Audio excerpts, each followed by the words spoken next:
Coming up, being your best you by unleashing your inner child. That's next on Bay Area Focus. Rediscover their play, because I really believe like their inner child is where the answers actually lie.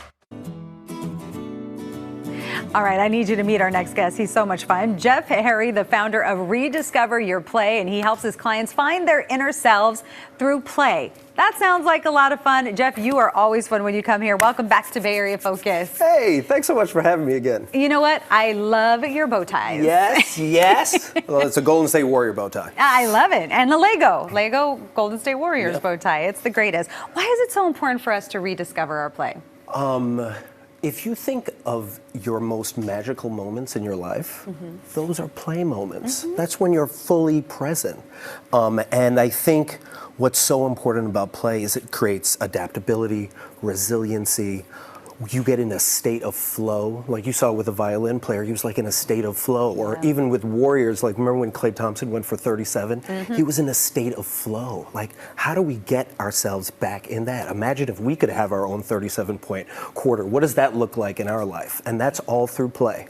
How did you get so good at playing? I don't know. Because we lose it somewhere along the way, there right? was a moment when we stopped. Like there was one day where it was your last time going to the playground. That's like so sad. I know, right?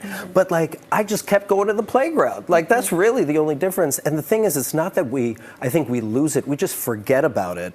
But you can always go back and like tap back into that inner child to unleash it again by simply doing the things that make you fully present, where you like forget about time. Right. And that's how you can tap back into it. I love that you used to work just mainly with kids, and now it's so important to focus on the adults. Yeah, yeah. And you can see it. Look at the stats. Depression rates are increasing. Suicide rates are increasing.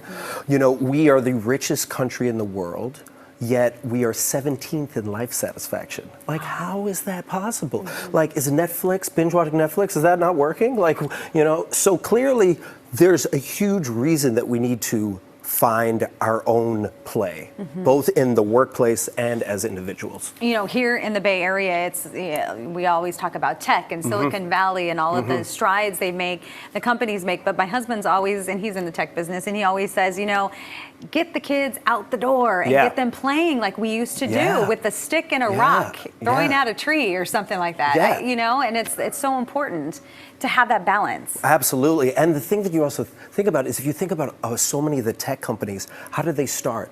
They were asking a bold question like, what if we could create this? And they were just playing in their garage. All of Silicon Valley is based off of this creativity, innovation, getting in that play mindset. And what's fascinating now that's happening, and I see this a lot in the workplace because we're running all these like team building events and all these workshops, is you see this massive amount of disengagement at work. Harvard Business Review did a study and found that 74% of people at work are disengaged. Wow. 3/4 of people are like, meh, when it comes to work. And you have it in your own experience when you talk to your friends. You're like, how's work? And they're like, work is work. Right. And you're like, what? You spend 2,000 hours a year at the very least at work. It should be fun, it should be meaningful, and it should be impactful. You should have stories every day coming Exactly. home from So work, we're right? trying to bring fun and meaning back to work. That is awesome. So how can you play to rediscover yourself? Like, can you give me some examples of what you do, especially like maybe, I don't know, when you're up in front of these corporations, what do you tell them to do? How do you do it? There's a few different things.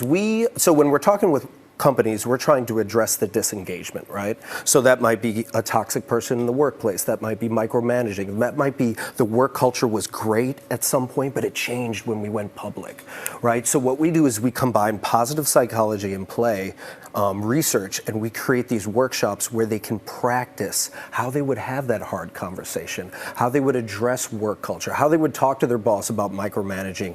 And when you practice doing it in a play setting, in a safe setting, then you're more bold enough that when you leave the workshop, you're willing to be like, all right, I'm ready. I'm ready to actually have this hard conversation. And I've done this in a fun way. Yeah, that is cool. How do you know what you're doing is working? How do you know? I know it. So we were just running a workshop. I was running a workshop with my colleague Gary Ware from Breakthrough Play in Australia. And we had people crying, we had people high-fiving, and we had people laughing.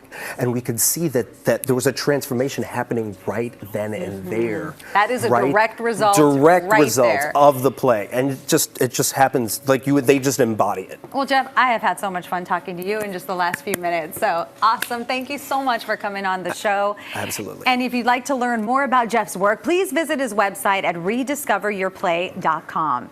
That wraps up this episode of Bay Area Focus. Be sure to check out our website, kpix.com/Bay Area Focus. Thanks for watching, everyone. Have a great day.